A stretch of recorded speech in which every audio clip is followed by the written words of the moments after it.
My name is Rachel Perkins, and today I'm going to teach you how to change a flat tire. How to change a flat tire is an important thing that most people should know.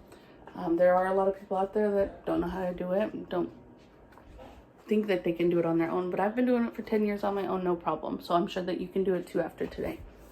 Knowing how to change a flat tire is important because then you're not stuck on the side of the road, stranded in the middle of the night. No one's around, you have no cell reception, you don't have to worry about waiting for somebody to come by, waiting for AAA to come get you. You can just change it and be on your way. When changing a flat tire, safety is key. You want to make sure that you and your car are pulled off the side of the road without any problems. You're not going to get hit, your car is not going to get hit.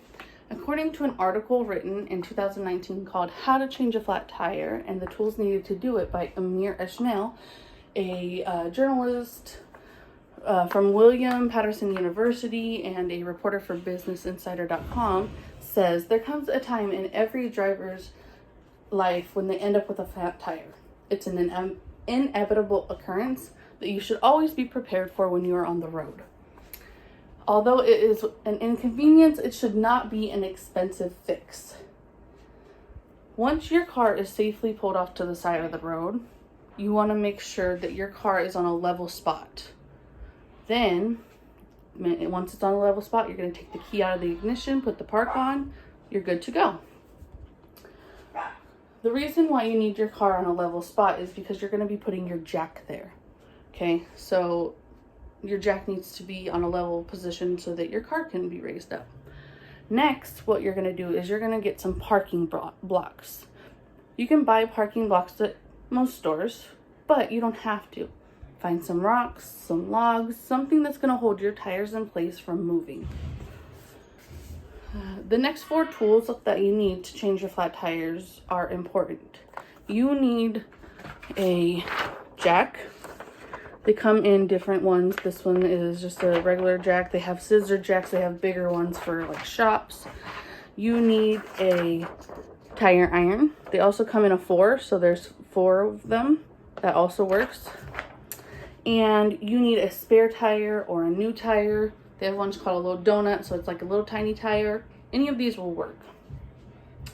Make sure you have all these tools handy in your car somewhere easy to get to.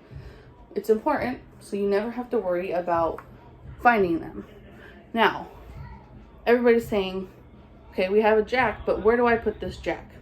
According to Brent Walther, an accomplished content director with a 15-year record of building trusted brands, says that you can find out where your jack is supposed to go by looking in your owner's manual. Everybody's owner's manual for their car will tell them exactly where the jack fits under their car perfectly.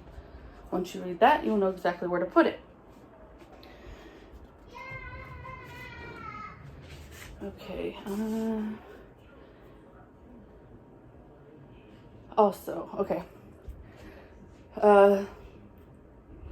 Christopher Niger, a written CNN director, has about 10 years of experience in investigating technology in cars. He says the spare tire that you're going to use for this car is not designed to go far or fast. Drive your tire to a car dealership, a trusted mechanic, and make sure you get a full-size tire for that car once you get this all changed out and fixed. Okay, there are 7 steps to follow once you have all the car in place and your level and you got your parking blocks in, okay? Number 1, you're going to use the end of a lug wrench to take off the wheel cover. So this end of a lug wrench, most cars have a wheel cover, and it's like this, the wheel cover, and it holds the lug nuts in so that they're not messed with. Once you pop that off, you're going to use the lug wrench, this part, the end with the circle, and you're going to loosen the lug nuts, which are these little lug nut things here. Once you loosen the lug nuts, just enough to pop them off, you're going to find where your jack goes, like I already quoted earlier from Brent Walther. Read the owner's manual. It will tell you exactly where that jack goes, and then you're going to jack your car up about 3 inches off the ground, just so that your tire is off the ground. Once you have it off the ground, then you're going to use the lug wrench, again, this one, and take those lug nuts completely off, okay? Once you get the lug nuts completely off, you're going to pull that tire off that has the flat on it, put it on the ground beside you, pick up your spare tire, put it back on there where it goes, it lines up, put the lug nuts back in the little holes. Each one has a hole. Once you get those in, you're going to use your fingers, just your fingers, not the lug wrench yet. And you're going to tighten them on there so that they're holding the tire in place. You know, once you get them in there pretty good, just by using your fingers, then you're going to lower the jack enough where the tire is touching the ground. And then you're going to use the lug wrench, again, this end of the lug wrench, and you're going to tighten those lug nuts all the way up. Once you have those all the way tightened, put the wheel cover back on, let your jack down, and once you feel it hit the ground, you're all good. Go back over, make sure all your lug nuts are tightened. You're good to go from there. Always remember to be safe when changing a flat tire.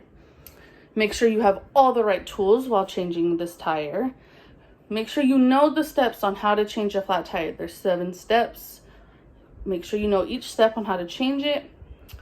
Always make sure to get that tire changed once you get going. Go to your local mechanic, to a car dealership, get a good tire and put it on there. Those spare tires are not meant to keep going. You have a flat tire, no service? Remember, these simple steps could keep you from being stranded. Thank you. I hope this helps.